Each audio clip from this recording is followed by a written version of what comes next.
Today's topic is concavity. So this corresponds with section 4.4 in our textbook.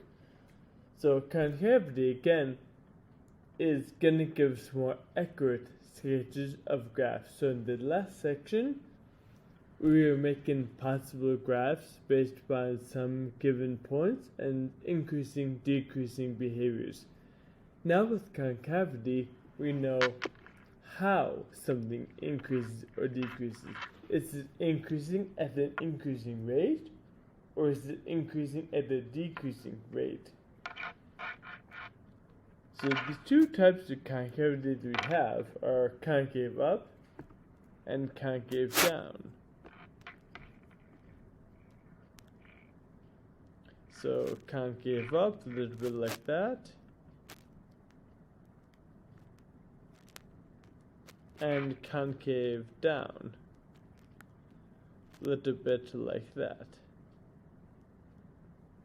And the way I try to remember concave up versus concave down is if you poured water on the curve, could the curve catch and pool the water?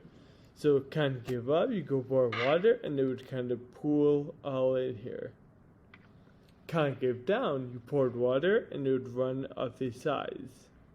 Alright, and then some graphs look a little different. So like this graph, it looked pretty flat, looked like it couldn't pool in water. So sometimes take your curve and just, if you rotate it a little bit, could it get water? So, for example, the right hand part of this curve, poured water, it looked like it would run down. So take that curve and rotate it just a little bit, and then you're catching water. The left hand curve, if you rotate it a little bit, still gonna run down that curve. Now for concavity to happen, f has to be differentiable on an open interval. The graph is concave upward if on I, if f prime is increasing at the interval. If f prime is increasing, so f prime is increasing, we're looking at the rate of change of f prime. So we'll look at the rate of change of the rate of change, so the second derivative. And this is very similar to the increasing decreasing. You look at whether f double prime is positive or negative. If it's positive, the graph is concave up. If it's negative, the graph is concave down. Now just because it's increasing or decreasing does not talk about behavior at all. F double prime could be positive, so we're concave up. Concave up could be for increasing or decreasing. So for example, increasing and concave up, something like that. Decreasing and concave up, something like that, okay? Now, points of inflection, these are kind of the akin to the extra for increasing, decreasing. So, changes in behavior, increasing, decreasing, could give you extra values. Changes in concavity can give you points of inflection. Now, the point of inflection theorem, first off, C, F, Z is a thing. So, first and foremost, the function must exist at the point. Okay, so if you have some kind of discontinuity, you can't have a point of inflection. So for a point of inflection to exist, the function has to exist.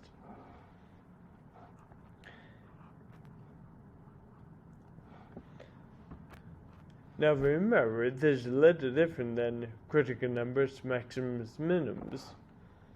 Point of inflection theorem says f double prime equals 0, or f is not differentiable at x equals c. So, two kinds of cases here. We have critical numbers.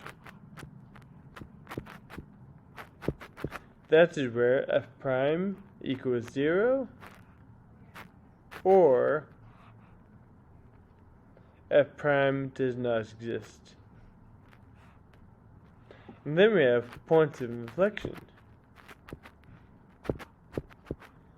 That's where f double prime equals 0, or again, f prime does not exist.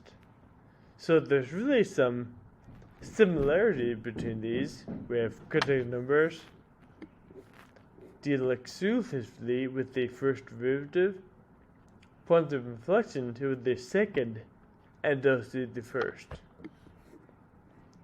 Because you're going to think about it. If they said points of inflection, the second derivative does not exist. Usually that means the first derivative also doesn't exist. I say usually, not always, but usually.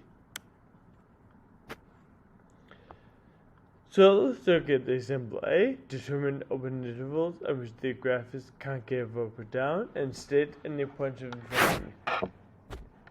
So first things first, we gotta get to the second derivative, okay?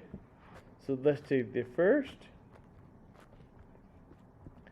And this is going to require a quotient rule. So low d high minus high d low all over low squared. And let's go ahead. If we're going to take the second derivative, let's clean this up a little. So the times 0 goes away. The second part is negative 12x. The denominator will leave as it is. It's x squared plus 3 quantity squared. Now for this example here, that denominator is never going to equal 0. So the one case of f prime equaling d, this is not going to happen.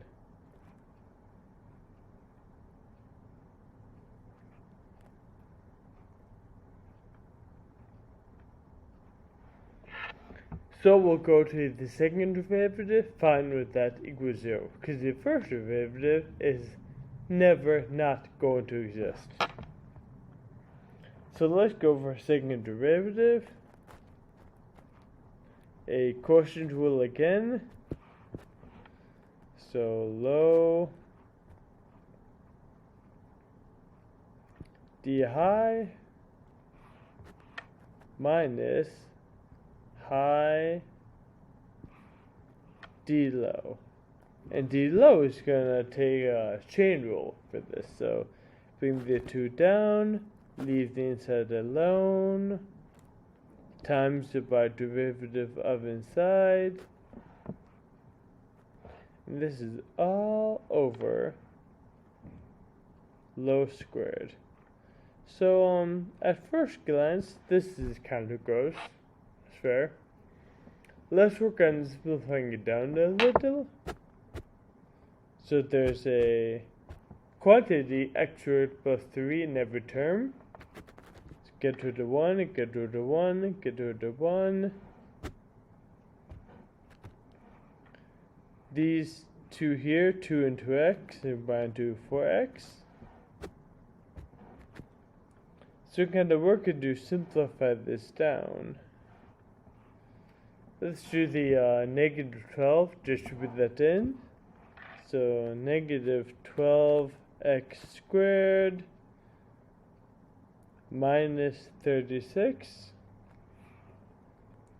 And then these two terms, negative 12x times 4x, let's put those together. So minus negative 48x squared. So minus negative, so plus 48x squared all over quantity x squared plus 3 to the third.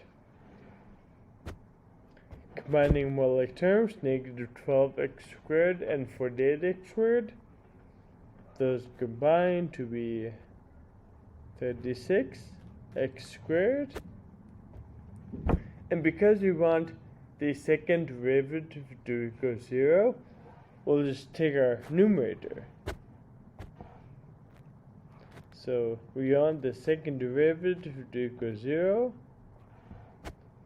So we'll just take our numerator, 36x squared plus 36 equals 0. And we'll, oh sorry, not plus, minus 36. That's better. Then solve it. 36x squared equals 36. Solve for x, so divide both sides by 36, take the square root. And we have plus minus 1. So, you know how every extrema is a critical point? Not every critical point is an extrema. I'm going to call these our P, P, O, I, our possible points of inflection, okay? Because we'll do a test for concavity and see what they are, but in the meantime, they're possible points of inflection. They are the boundaries where points of inflection can happen.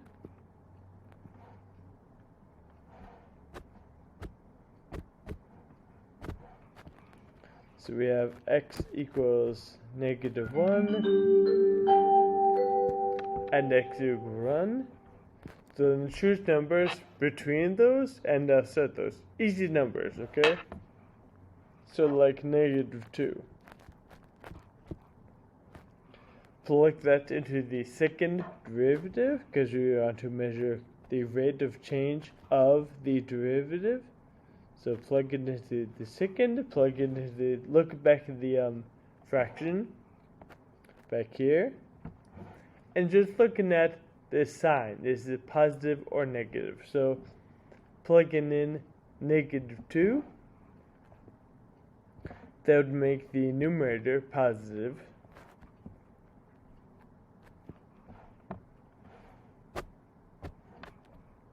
Alright, so numerator, if you plug negative 2 in for x, you have negative 36 plus 36 times negative 2 squared. The negative goes away, just a 2, a positive numerator. For the denominator, negative 2 squared, positive, plus 3, positive, cubed, positive. So positive over positive, we have a positive second derivative. We have concave up. Between negative 1 and 1, real easy number is 0. I love these. Just plug in 0 into the second derivative and looking at the numerator and denominator. What do you have? So, the numerator, you can have a negative. Denominator, you can have a positive. So, a negative over a positive. So, overall negative value, concave down. A number greater than 1, easy number to work with, let's say it's 2, so f double prime of 2. Looking at the numerator and denominator of that fraction, and that's going to behave much the same as the negative 2.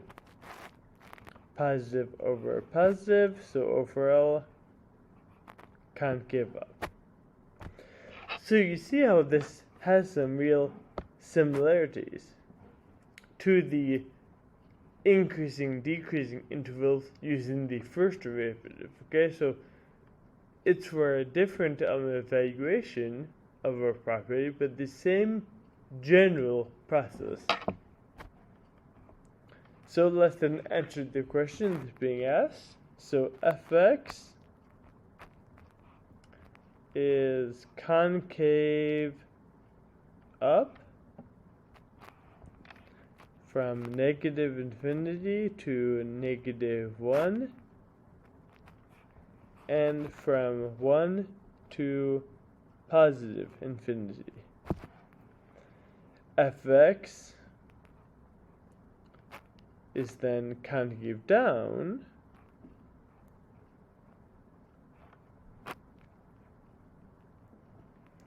between those values from -1 to 1. Question also asks state any points of inflection, so not where they occur, but the actual points. So points of inflection at -1, and if you plug -1 back into the original function, where's that? So here, plug -1 into that, you get 6/4.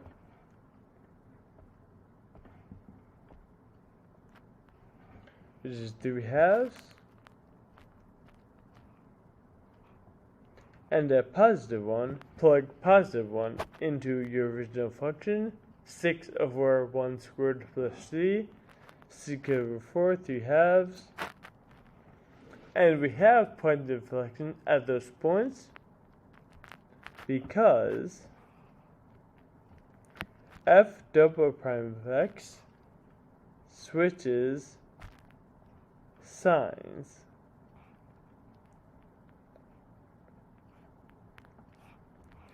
at those points.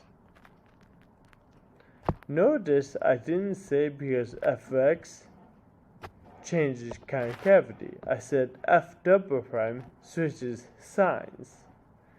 The specific evidence we have is the switching of the sign of f double prime.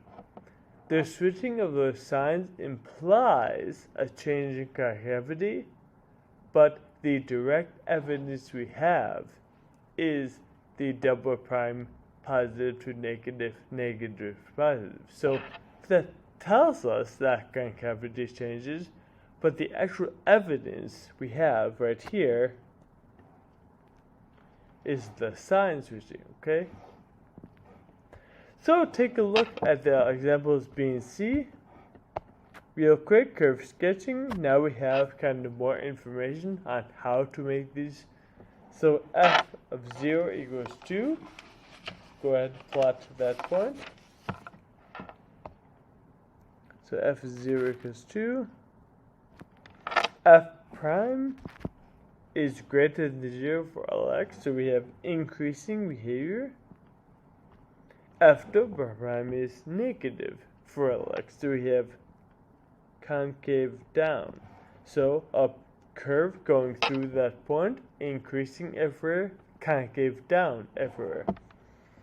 So I would think something like that. Alright? Take a look at the example B also and see if what you have generally matches what they have in the my complete notes.